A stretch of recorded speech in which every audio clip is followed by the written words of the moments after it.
What's up everybody? Jay here with Jay's Backyard Cooking, and today we're doing indoor cooking on the Ninja Crispi. Let's get into it.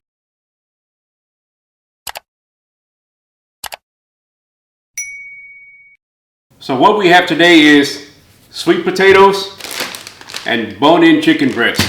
It's going to be the easiest prep ever. It's going to be a really quick video because the Ninja does most of the cooking for us. But I'm going to get these potatoes washed and diced up into small pieces, and we'll be right back. Alright, like I said, we're just going to get these diced up in as little or big chunks as you like, whatever you prefer.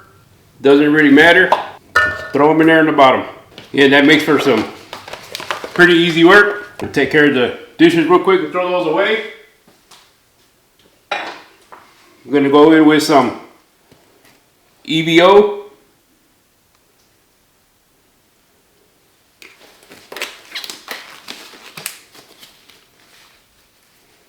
Get this tossed around, get them all nice and coated.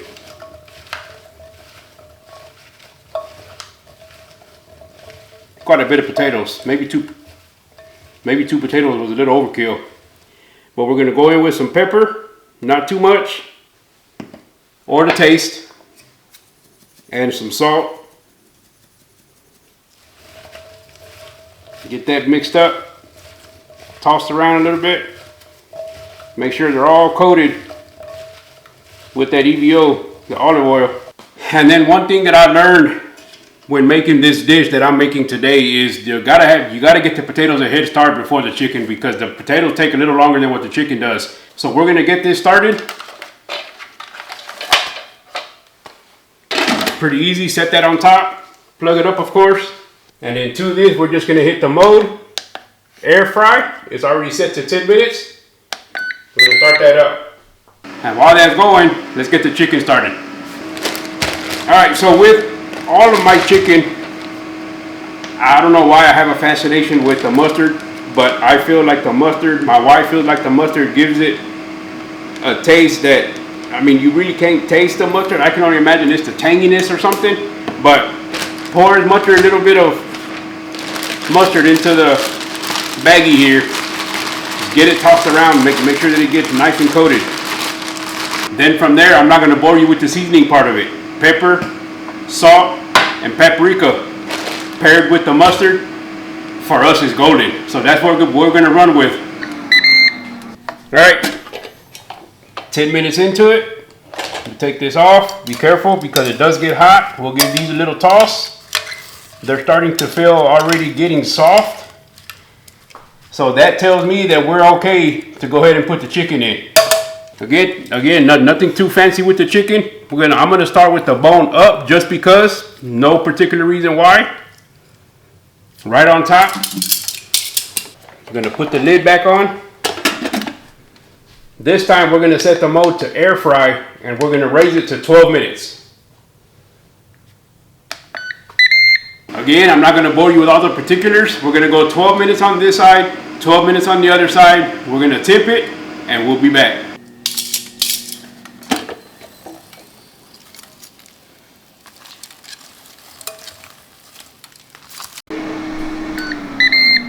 All right, second 12 minutes.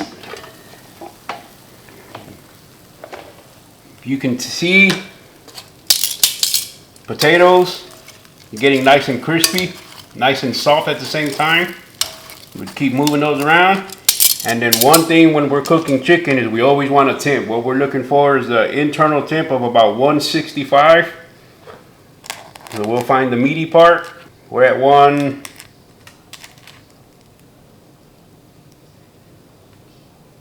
We're at about 130 on both sides. So let's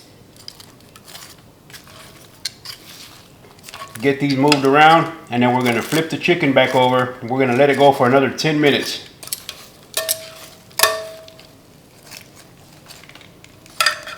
Just to make sure.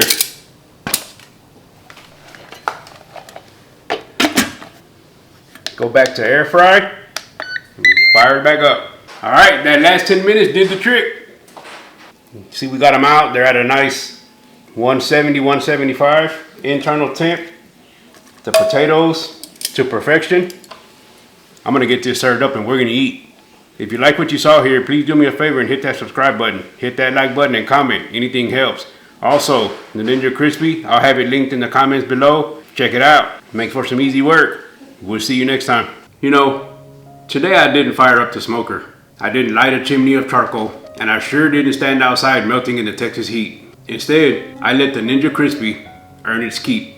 A couple of sweet potatoes, a pair of bone-in chicken thighs, and 35 minutes later, dinner was on the table. And for once, I wasn't wearing half my body weight in sweat. Sometimes we get so caught up thinking everything has to be done the hard way that we forget that there's nothing wrong with taking the easy route when life calls for it. After a long day of work, getting a homemade meal on the table without turning your backyard into a sauna, that isn't cheating. That's just working smarter. So the next time someone tells you there's only one right way to do the job, remember this. Whether it's a smoker, a grill, or a countertop cooker, what really matters is sharing a good meal with people you care about. Because in life, it's not about proving how hard you work. It's about knowing when to let the tools do the heavy lifting. So until next time, keep the grills hot and the seasoning simple.